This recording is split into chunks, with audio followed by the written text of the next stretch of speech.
আমরা কারো সাথে থাকি অথবা কেউ আমার সাথে থাকে, হয়তো সে আমার গার্লফ্রেন্ড অথবা সে আমার বন্ধু, কিন্তু সে আমাকে মূল্য দেয় না অথবা আমি তাকে মূল্য দিই না। তাহলে কিভাবে সে আমাকে মূল্য দেবে?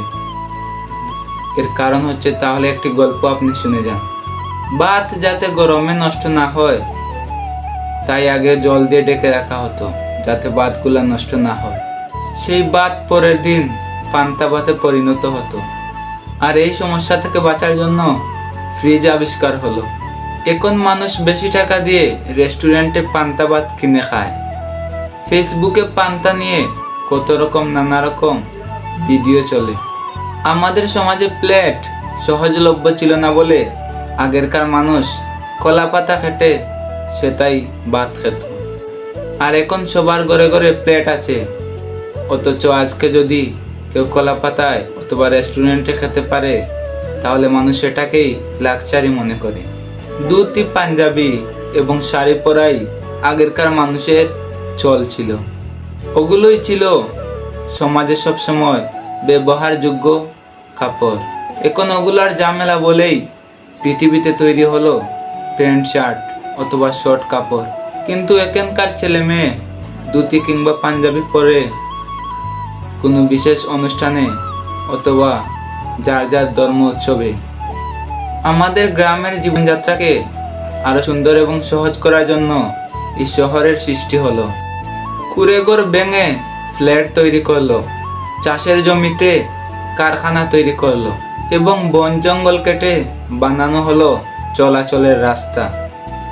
কিন্তু এখন যে কোনো শহরবাসীকে জিজ্ঞেস করুন তার গ্রাম পছন্দ নাকি ওই শহর, বেশিরভাগ শহরবাসী এটার উত্তর দিবে তার গ্রাম পছন্দ। প্রকৃতির সান্নিধ্য পাওয়া যেন এখন সবার কাছেই লাক্সারি মনে হয়। পাহাড় জঙ্গল সাগর নদী এগুলোতে ঘুরতে যাওয়াই যেন এখন খরচের ব্যাপার। কিন্তু একসময় পাহাড় জঙ্গল এই নদী ভরাট করেই আমাদের চলাচলের রাস্তা তৈরি করা হয়েছিল। এর জন্য মূল দায়ী আমরা সবাই, কারণ আমরা জঙ্গলের বদলে নগর চেয়েছিলাম, গ্রামের বদলে শহর চেয়েছিলাম। এই সাধারণ জীবনযাপনের চেয়ে আমরা এই চতুর চালাকি জীবন সবাই চেয়েছিলাম। এগুলো থেকে একটি সুস্পষ্ট হয় যে কোনো জিনিস জীবন থেকে হারিয়ে গেলে সেই জিনিসটাই আমাদের কাছে মূল্যবান হয়ে যায়। কিন্তু সেই মানুষটা অথবা সেই জিনিসটা কখনো পাশে থাকলে তার মূল্য কখনো বোঝা যায় না। তাই আমাদের কখনো কখনো নিজের মূল্য বোঝানোর জন্য হারিয়ে যাওয়া ভীষণ প্রয়োজন। ভিডিওটি যদি আপনি ফেসবুকে দেখেন তাহলে অবশ্যই একটা লাইক কমেন্ট করে আমার পেজটি ফলো করে রাখবেন।